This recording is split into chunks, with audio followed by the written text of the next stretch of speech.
Something went wrong. Well, we're going to do it anyways.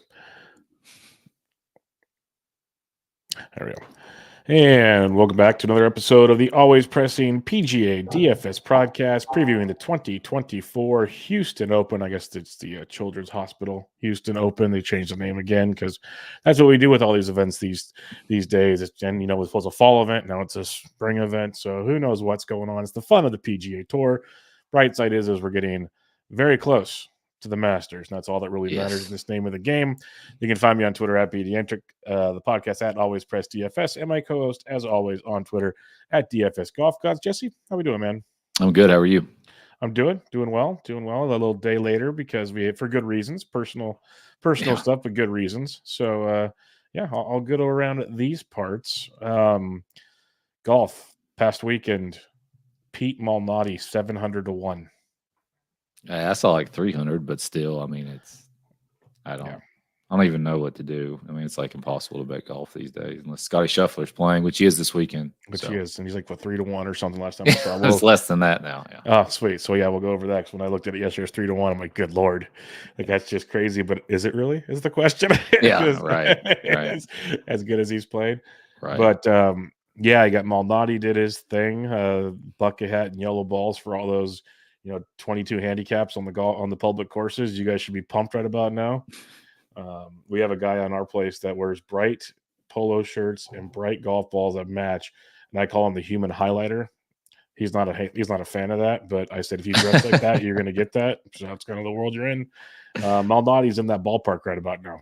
Yeah, I can see why. If you saw that coming, good for you. I saw Cam. I mean, Cam. I didn't watch much of it. I watched the last two holes. Yeah. Cam Young had a chance. I thought Keith Mitchell, was going to contend, and then shot 77 on Sunday. So, it's just been an absolute weird year for PGA Tour golf. Golf in general, it's been a weird last couple years. At this year's PGA Tour on tour, it's just incredibly strange. So. Yeah, I'm really looking forward to the Masters. I can't wait till we get there because it's much needed to have really the best event, but obviously, one of the majors. Yeah, I watched a decent amount on Sunday before I went out for the rest of the day, and it was a lot of guys missing and being in the trees and doing other things. It was, JT shot an 80 on Saturday because he lost over 7 strokes putting. Sungjae just looked terrific. I watched kind of the end of his round on Friday, and he was 3-putting from 3 feet because he pretty much didn't care anymore. There was some brutal stuff going on out there, but then Matt Hughes makes a run. We mentioned Malnati wins the thing. Killer Keith, Cam Champ had another good week. We had Phillips out of nowhere. I didn't even know who the kid was. Still don't know really who he is. He was a roommate of Cam Champ's apparently in college. Is all I got from the broadcast. So there was some good, there was some bad. Definitely some ugly at the Valspar this year. And I got not a whole lot else on that unless you do. I don't. No, I'm ready to move on. All right, we're heading to Houston now, a golf course that we know, but we also know it more for the fall when it's dried out and runny and all kinds of cool stuff. Right now it's overseeded and who knows what we're going to see this year. So we got the Houston Open. It used to be like the Shell Houston Open and all these different things. It's the Children's Hospital, something along those lines. Houston Open. I was calling it the Houston Open. Why don't you give us some past event history on this one? Yeah, so they didn't play it last year, but 2022, the champion was Tony Finau, 16 under, 4 shots over Tyson Alexander. 2021 was Jason Kokrak, 10 under, 2 shots over Scheffler and Tway. 2020 was Carlos Ortiz, 13 under, 2 shots over DJ and Hideki. 2019 was Lanto Griffin, 14 under, 1 shot over Scott Harrington and Mark Hubbard. 2018 was Ian Poulter. He had to win to get into the Masters. Remember that year? Yep. I think probably the same was for Lanto and Carlos Ortiz. I don't really know, but I just remember that year because he was pounding his chest. It was very memorable. 19 under in a playoff over Bo Hostler. Russell Henley, 2017 champion.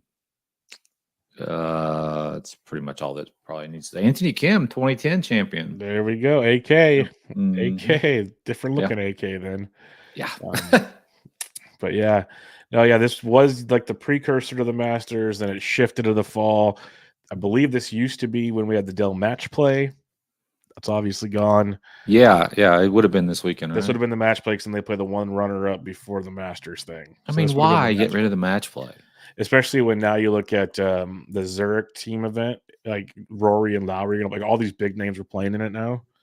It's like, is that to kind of show off to live because now we're gonna do a team event, or what? I don't get it at all. Like it I feels mean, like there's some kind of outside pressure saying, "Hey, play the Zurich this year, please." Like it's yeah, weird. but the match play is like literally one Oh of the yeah, funnest events, and I you get love. 5 days of golf. It's 5 days of golf. It's mono and mono.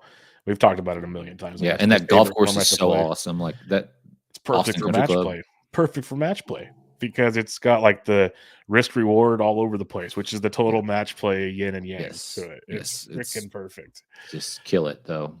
Yeah, Can't just have like nice I'd things. still be cool seeing a 4 round like just a stroke play at that golf Yes, I would course. too. Like I agree. why are we not on the golf course period is the real question. Yeah. So but there's a million PGA questions like, hey, why doesn't your app work like it's supposed to?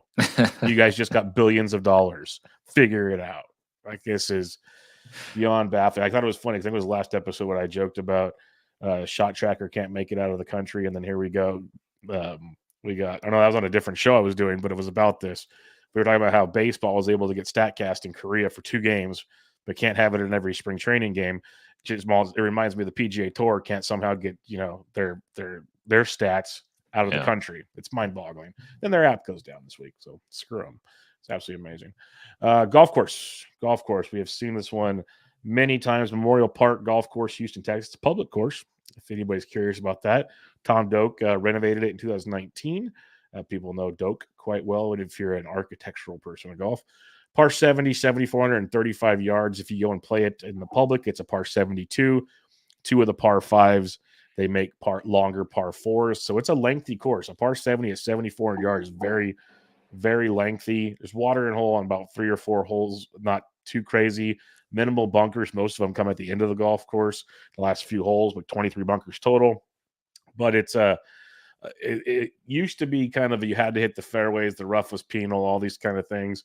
But now it's from the reports, like I was reading some players' quotes from Tuesday, actually. I guess one of the perks of doing it a day later. It was the Phillips kid. He basically said, I have no shot here because I'm not a bomber. There's basically no rough right now. The first cut's so minimal that if you bomb it and run it into the first cut, it's not going to affect you. The ball's not running out as much as it had in the past because it's a little softer because we're here in the springtime, more rain season closeness, so on and so forth. Some guys like Thigala and Finau expect it to be a lot softer this year, so we'll see how that plays out. Does that make around the green easier? Does that make holding it on the green easier? Does it make it more of a, if you can play good long irons, you're going to stick it on the green and it turns into a putting contest? Because these courses were some of the easiest, these greens are some of the easiest greens to putt on in recent years, so this could help Scotty even more, which is fun. But in the grand scheme of things here, you got there's 5 par 3s on this golf course. I believe 3 of them are over 200 yards. Par 5s are very gettable, but you better make sure you get them, is what that comes down to. Other than that, your par 4s are like 450 to 500. A lot of your approaches, I think I saw anywhere from a third to like little over a third, not fully a half, but around a third of your approach shots will be about 200 yards in between the par 3s, the par 5s, and some of your par 4s. Most will be from that 150 to 200 bucket. So if you're looking for that kind of approach game, it's big. Bogey avoidance is good because the green complexes do have a lot of fall off to them. So if you're not good at scrambling, you need, that's where the bogey avoidance part comes into play. So pick your poison there. But it sounds like it's going to be a softer course because it's been overseeded plus all the rain. You can putt pretty easily. You still want to be in the fairways, obviously, if you're having longer approach shots in, but they might not be as penal this year. Again, we'll see. We're used to the fall. But what stats are you looking for this week? Yeah, I think you hit it nail on the head. It's kind of a birdie. It's definitely a birdie or better course. And then just approach. You don't have a whole lot of course history to lean on, but there's a little bit. Yep. I'm almost think I'm taking current form more into play than event history this week. So we'll see. I'll still use event history because that's what we do, but I think it might shift a little this week. All right, let's talk DK in the house here. We have 3 golfers in the 10K range, and then one at $13,000. I'll let you. We have 4 above 10. I don't know where you're going with that. Yeah, I was going to say I'll let you guys at home will probably guess who that 13,000 is. That's Scotty Scheffler. Not a lot to argue with that one. Then you got Wyndham Clark at 10-9, Sahith at 10-3, Willie Z at 10-1. So, who do you like up here not named Scotty Scheffler? Yeah, I mean, obviously Scotty's it's pretty easy. Most definitely in play. He's down to 260, so plus 260 from plus 300 earlier. Like you said yesterday, when I saw some people talking about the plus 300 on him. So he is what he is. He's a beast. He's a beast. Wyndham Clark is a guy that it has my interest. Back-to-back second place finishes in 2 of the more premier events, the tougher events. Who finished first in those 2 events? Yeah, Scotty. Yeah. So, but he's not those were high dollar events. So I don't know. And he won, Pebble Beach, obviously, which was as well. And he hasn't performed very well in kind of the peripheral, not as high profile events. But he has played here a few times, 3 to be exact, 16th, 41st, and missed cut. Thigala's 2 of 2 made cuts here too, and is actually trending pretty well. Kind of had a quietly really good year, especially for him. 3 out of the 4 of his last starts are inside the top 10, and those were the last 2 were top 10s as well. And Players and API, really tough courses. I do think I will go back to Zalatoris.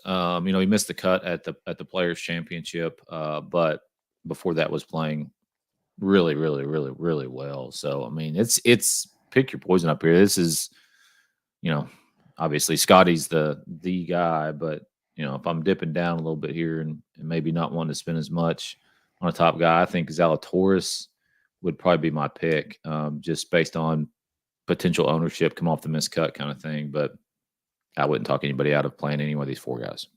Yep, all 4 are in play. I'm with you there, Scotty. If you can pull it off, go for it. Even though it's another week with $5,000 guys, I've tried to avoid the $5,000 range. There's technically guys that rate out pretty well there this week, which is scary. But I feel like you don't have to, but you probably need one of them to get Scotty. So just know what comes with it. That's why he's priced up here. It needs to be done, so that's fine. I love Wyndham at this price, honestly. When you've only lost to Scotty Scheffler, that's pretty good. Again, you mentioned he seems to have that kind of, Brooks Koepka feel to him, big game hunter of late, which is kind of interesting with Wyndham. But man, he rates out great, which you should obviously if you finish second in those 2 kind of events. But and obviously right behind Scotty Scheffler and all the ratings pretty much too. But I like Wyndham at 10-9. I'm with you there. Sahith is fine. I feel like 10-3 might be a little too much for Sahith. I love Sahith, but that means more like he needs to win than just finish, T10 or something. But I get it. And then Willie Z, I'm with you. After the miscut, I'll go right back there. Love the form.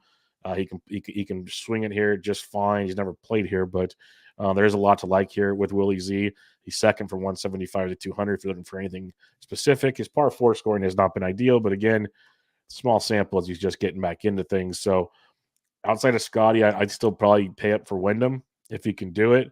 But if for some reason Wyndham's going to be chalky, I go down to Willie Z for me on this one. 9K range, you got Tony Finau at 99, Siwoo up to 97, Jason Day at 95, Noren 94, Keith Mitchell 92, Hoagie 9,000. Who are you targeting here? Yeah, I think the whole range.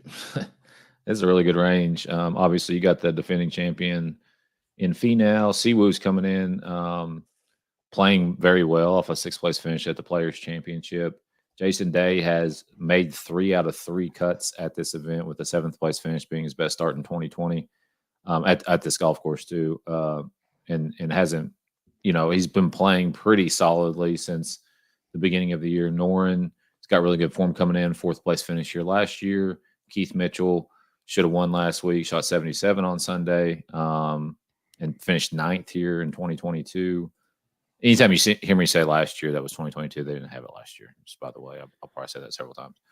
But I think the main guy I want to really play for sure is Tom Hogue. Yes, sir. I mean, the ball striking we've talked about has been good. He's played here twice. He missed the cut in 20, made it in 21, finished 46. But he's just been playing really solid golf. He didn't play very well at the Players, which is going to which is going to skew his stats a little bit. He did not hit very many greens, and an accuracy off the tee was not great. His short game saved him there. But before that, he had been, he'd been ball striking it much better. So, 9,000 for him. But the whole range, man, I mean, like, it's hard to, like, out of all these top guys, it's hard to pick one or two. I will say, obviously, Tom is one, Noren's another. I think Siwoo would be my third choice. I have all three of those started here. I'm not in right now, not in on Finau because the current form scares me, but has one here, knows the course well. The thing about Tony is it's just so strange. Like, all of a sudden he'll just win. Well, and the thing is, he's still fourth in my model, which I found amazing considering how rough he's played of late.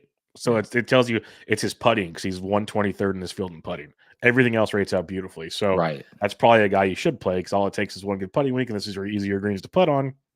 Maybe you do play Finau this week. That actually makes a lot of sense. It's just bizarre. We're in bizarre world in golf anyway. So well, that's true. Like, because he's 10th in strokes gained total, 8th in approach in this field over the last 24 rounds, 5th on the par fours, 450 to 500, 5th on the par fives, 6th from 200 plus. Like a lot of the stats we're looking for, Finau's, even though he's not finishing well, he flourishes in those columns. Just needs to putt.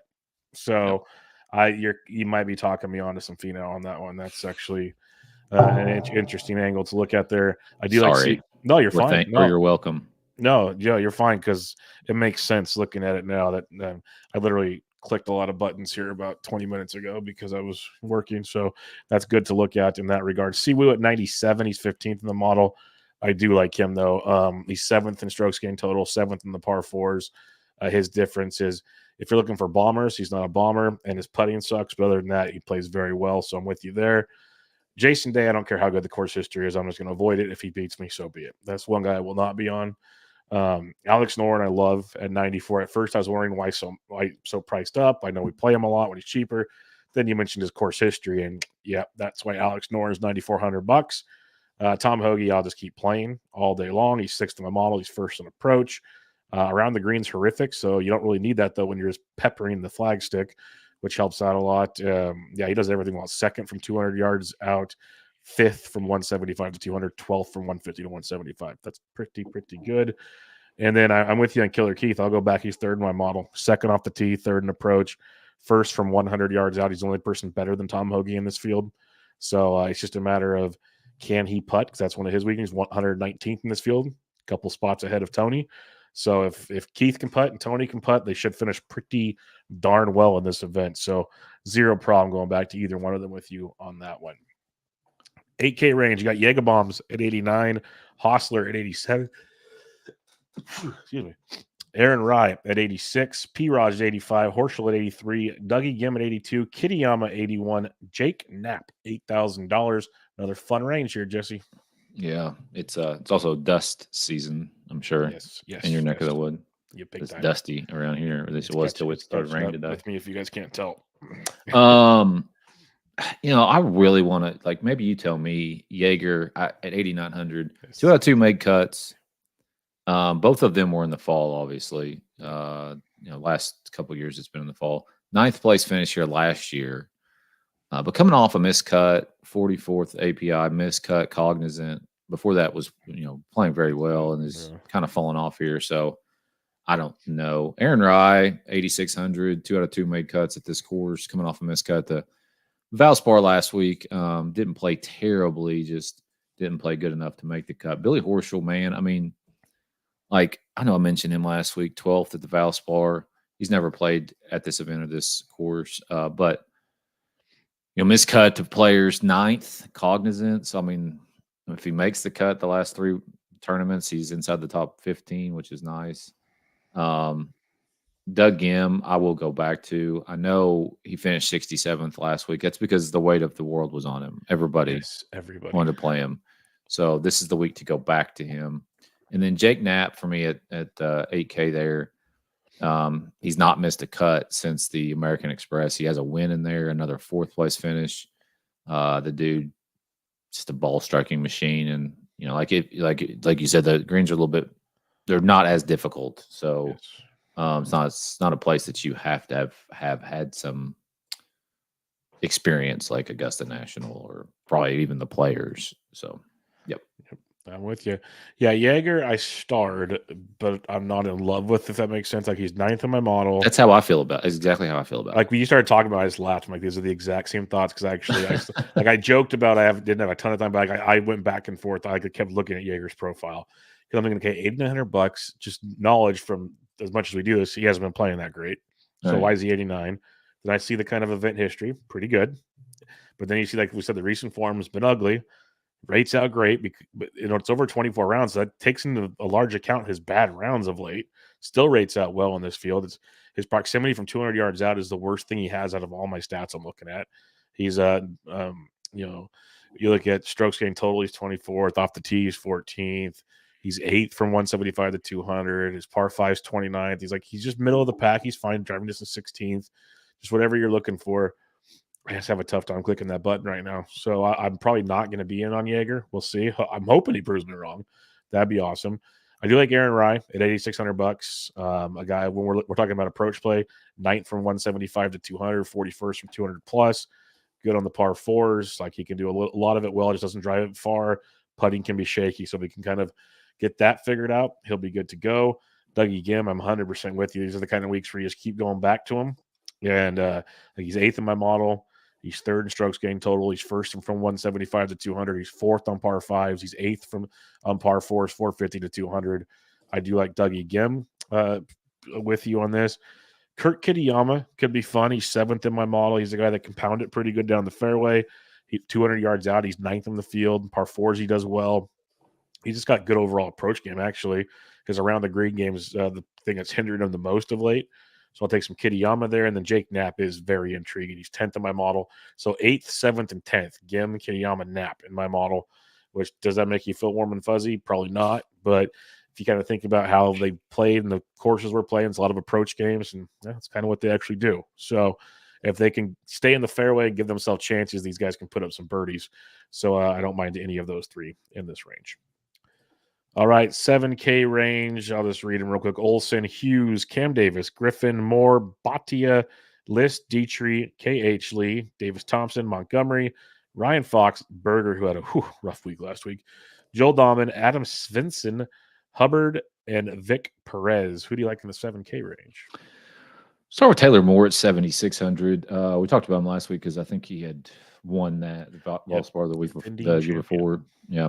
Finished 12th last week, so not a bad finish at all, especially at $7,800 like he was. He was significantly higher, but so he hasn't made a cut in 2 events at this golf course. Again, both in the fall and November. But he's been playing really solid golf, has not missed a cut this year, this calendar year on tour. Ben Griffin at 7,600. He finished 16th here last year, coming off a 17th place finish at the Valspar. Joel Dahman, $7,100. 2 straight top 10s at this golf course. Made the cut to Valspar last week, 49th, 11th at the Players. So I think there's quite a bit to like about Joel there at 7,100. And then at 7,000, Victor Perez. He's never played here, coming off a miscut at Valspar, but 3rd at Puerto Rico, 16th Cognizant, 52nd Mexico. Those are all kind of the more, in my opinion, second tier fields. Yeah, thank you. Sorry, well, my phone is over here ringing, and so thank you. Yeah, that's all I got on that ring. All right, yeah, Matt Hughes at 78. He rates out poorly in my model, but 6th in par 5s is good. And I'm looking at past history when it comes to, or just recent form in general for Matt Hughes. 3rd last week, 26th, 30th, so 3 straight made cuts, 30th or better, which is 78. You can work with that, and it shows the upside he has. And then if you are going to use recent form, he's made 4 straight cuts, 16th, 29th, 7th, 55th. So I don't mind some Mac Hughes at this one at $7,800. Ben Griffin at 76. Been scuffling a bit of late. He's 17th last week, was a nice comeback after a miscut, a 55th and a miscut. So hopefully that 17th gets him back on track because he was playing really, really well there for a while. I'm with you on Taylor Moore. Nice 12th place finish last week. 3 straight made cuts, at least since the Mexico Open. He's $7,600. Bhatia is one I always get wrong. Finished 17th last week after a miscut at the Players, miscut at the Cognizant. But you look at what else Bhatia has done. It'll be his first trip here, but he's 17th on my model. You're 12th off the tee, He's 10th on the par fours. He's 4th from 150 to 175. He's so shaky. Like I always get bought to you wrong. So just buyer beware on that one. Thomas Dietrich at 74 kind of intrigues me. He's 54th my model. It says he's 42nd in this field in driving distance, but Dietrich can pound it. So I don't know how accurate that is. We haven't really had big driver courses of late. So I don't know if that's taken into account. But 17th last week, 52nd the week before. Keeps Dietrich on my radar. Joel Dahman, 100% on board, 22nd my model. You mentioned the form coming in, the past history here at 71. I like that. And then, a hat tip to Mark Hubbard. He's 40th on my model. He's just all over the freaking board. That's typical Mark Hubbard, though. 31st the players. He's made at least 3 straight cuts. Nothing crazy. But you also mentioned here, DQ. I don't know what he did at DQ, but then a 50th and a second. So, at 7K, if you want to get some Mark Hubbard on, we've seen him. He's such a GPP type guy that you never know what you're going to get, and you just buckle up and see what happens. 6K range, actually a weirdly amount of guys I like down here. So what do you like in this range? Start with Andrew Novak at 6,900. 17th last week, miscut the players, but 9th, 8th, 8th. So he's made, 4 out of 5 cuts, and he's finished inside the top 20 in all 4 of those events. I think he's got some high upside, especially for somebody at $6,900. And if you're going to play Scotty, it's hard not to get down in this range, in my opinion. Yep. At least the high end of this range. Alex Smalley, he finished 4th here last year, but has missed 5 straight cuts on tour. Bramlett finished 9th here in 2022, the last year that they had the tournament. Again, 17th at the Valspar. Kind of had a little bit of a rocky year, but Bramlett's a guy that definitely I would target. Max Grazerman, 3 straight made cuts on tour. Yeah, I got him stuff too. Played Valspar last week, finished 33rd, 15th Puerto Rico, 47th Cognizant, withdrew from the Mexico Open like everybody else did. Miscut at the Farmers, but he's definitely a dude there. And then Chan Kim at 6,100, 67th, 68th, 61st. I mean, he's making cuts, but not really finishing that great. But at $6,100, what more can you ask for besides a make cut? Yep. One more. Yeah. Vince Whaley, 6,000, 15th here in his one start in 2022, back-to-back make cuts on tour. Yep, I like that. 100% on Andrew Novak with you. I actually thought I don't know why his price really never goes up. It's wild. So yeah, I'm with you on that. $1,600. Jump right back in. He's 5th from 200 yards out and 15th on par 5s, 19th in bogey avoidance. That's like a great recipe for $6,900. That's perfect. I like Sam Ryder though at 69 as well. This is a guy that coming into this week, Ryder, he's missed his last 2 cuts here, within a 28th and a 5th prior to that. So has finished well here, and more importantly, 33rd last week, 16th of the players, 21st the Cognizant.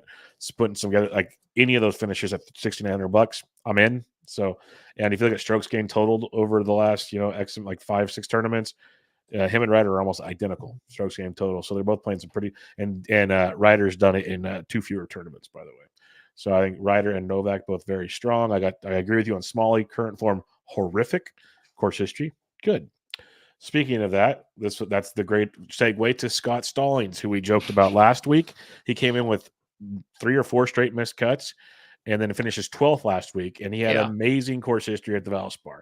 So not that it works every week, but that's what we mentioned. Like the guys down below, I almost prefer the course history over anything. Yes. Because like if they like a course and they suck overall, like maybe they'll show up at the course type thing. It's not great analysis, but it's the kind of proven time and time again.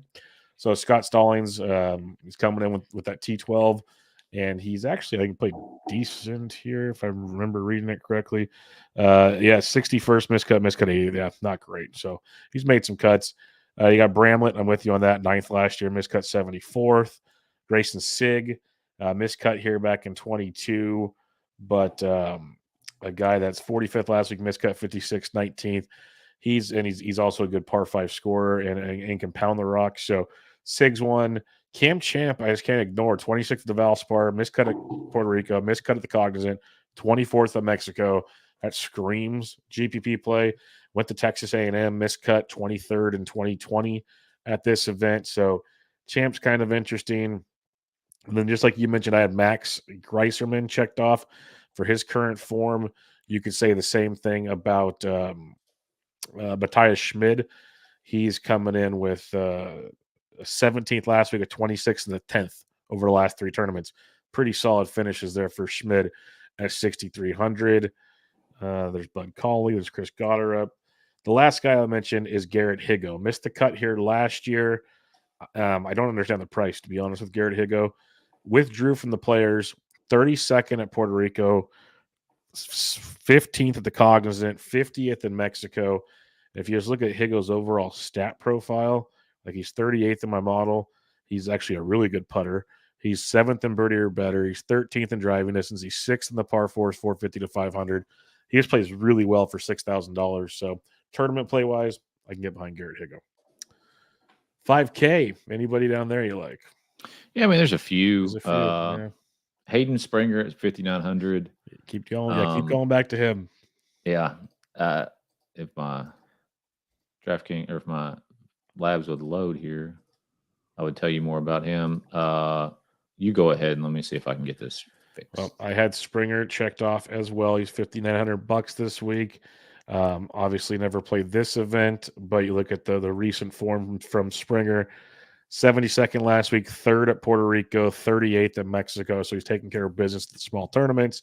Party Marty Laird at 59 if we're just going for tournament appeal. 22nd last year, miscut 42nd. So when he makes the cut, things are pretty. Kevin Doherty has never played here before, but I'll mention 45th last week, 38th the week before, and somehow is 11th in my model because like driving distance, he's 3rd in the field, 7th from 200 plus out, 20th in par 5s. Like he rates out pretty good in certain categories, horrific around the green. So keep that in mind. 5th in my model, 5th at $5,600 is Johnny Vegas. And at first, I'm like, what in the world? So he's 4th off the tee in the last 24 rounds, 5th in driving distance, 21st in the par 4s, 11th on the par 5s, 3rd from 175 to 200. And then the real kicker that surprised me, in 2022, he finished 26th, 44th the year before that, missed cut 87. So made 3 out of 4 cuts here, which at this price range, just make the darn cut would be good. Missed cut last week, 60th in Mexico. So Vegas is down here if you need someone else.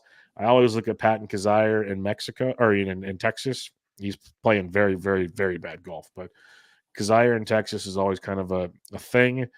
And then Austin Cook, if we're just looking at past history here, 27th in 2023, 24th in 21, 17th in 2020.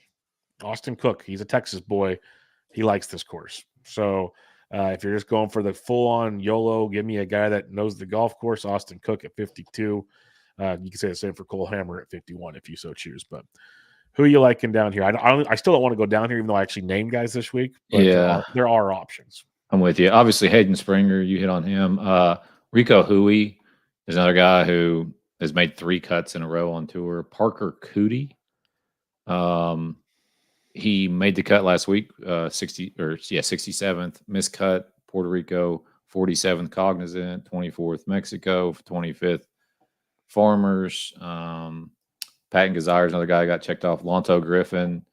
I did talk about him winning this event. It was a different golf course when he won it, but he's made the cut at both appearances at this golf course.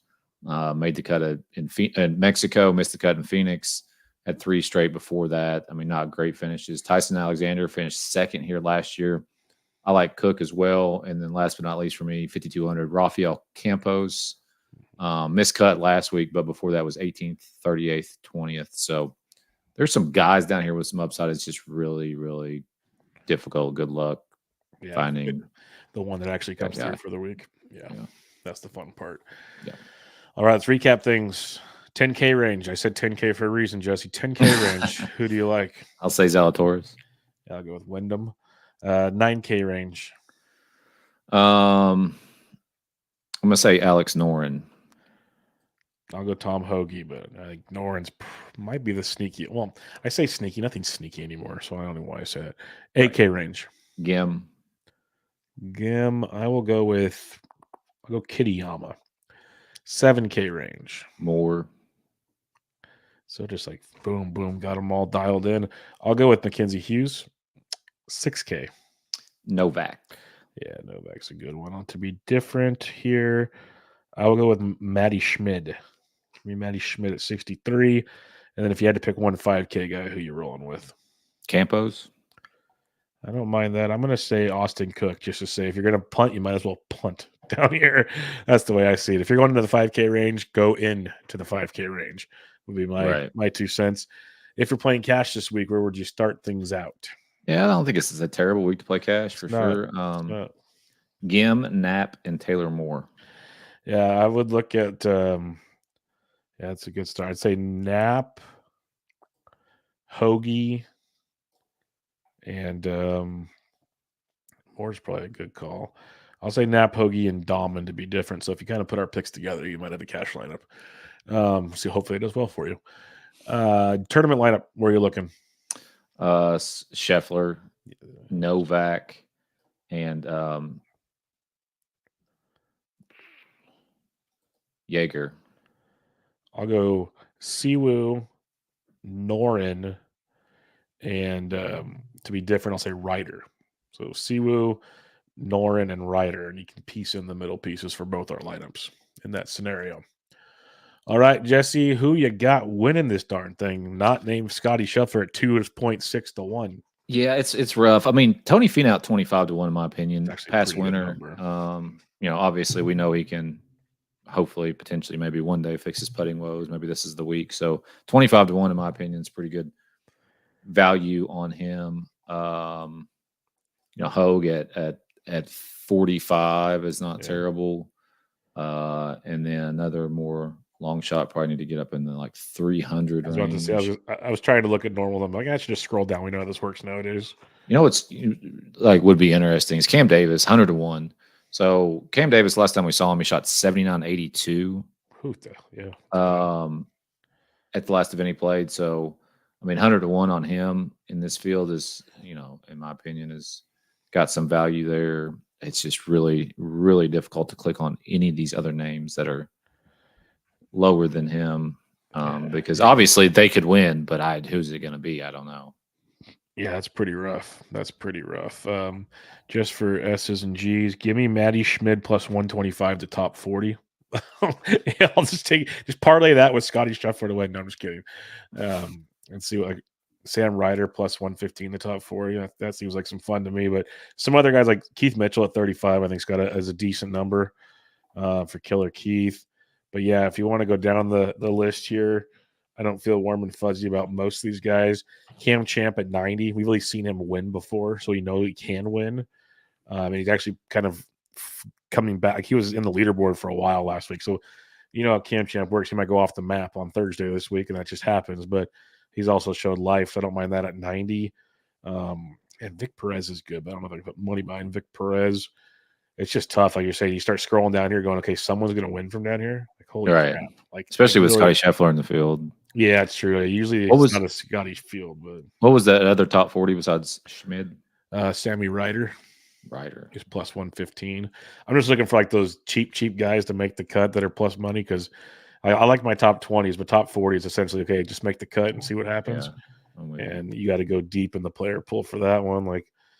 There's Ryder. There's Bobby Mack's been playing well. He's plus 120 to top 40. I don't know if I'd want to go there, but yeah, there's a few down there. Schmid just plays really well at this golf course, nothing worse than T27 over the last 3 rounds. That stands out to me quite a bit. And Johnny Vegas is plus 165 to top 40 if you think he keeps his form at this golf course. So a couple things to think about and have some fun. We'll see. Tom Hoagie, just keep playing him top 20s. It pays off more often than it doesn't. So have fun with that. But final thoughts for the week, Jesse, as we have one more week before Augusta. Yeah, I'm really looking forward to Augusta. So I got nothing else on this week. Yeah, I'm trying to even look up. Yeah, next week is the Valero Texas Open. That's the Jordan Spieth event. He loves that one. And then we got the Masters. So we'll see how many guys are in the field next week. If Spieth's in there, then JT will probably show up because everyone's going to say they want to ramp up for Augusta. So we'll see how that goes. But until then, check out Jesse on Twitter at DFS Golf Gods, the podcast at Always Press DFS. I'm at Bedientrick, and we'll be back with you guys next week. But for now, your 2024 Houston Open preview. Catch you all next time.